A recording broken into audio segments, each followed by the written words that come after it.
Ja, glede na okolje, gospodarsko okolje, kot ga vidimo, pričakujemo, da se bo letos globalna gospodarska rast okrepila. Pričakujemo, da se bodo ohlapne denarne politike, ki jih vodijo centralne banke, še nadaljevale. Mogoče tle malo izstopa ZDA, ker pričakujemo par dvigov obrestnih mer, ampak mislimo, da nekega večjega učinka na trge, če bodo ostali v okviru tega, kar se trenutno pričakuje, to ne bo imel. Tako da v tem okolju vseeno vidimo največ potenciala v naložbenem razredu delnic.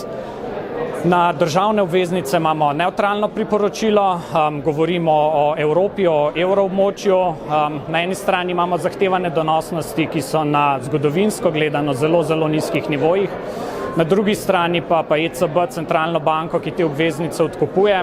Tako da pričakujemo, da lahko te nivoje vzdržuje vsaj do konca leta, kot so napovedali, da bodo državne pa tudi podjetniške obveznice odkupovali.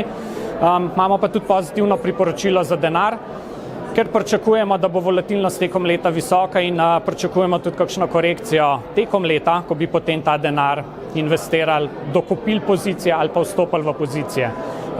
Zdaj, če povzamemo vse skupaj, bi rahlo več kot polovico, rečemo okrog 60%, investiral v delnice, en majčken delček portfelja, tam 5 do maksimalno 10% v zlato z namenom diverzifikacije, preostanek bi pa čakal v denarju. Ja, v tem trenutku se najbolje deluje ameriški kapitalski trg, predvsem zaradi vseh napovedanih politik novega ameriškega predsednika Donalda Trumpa.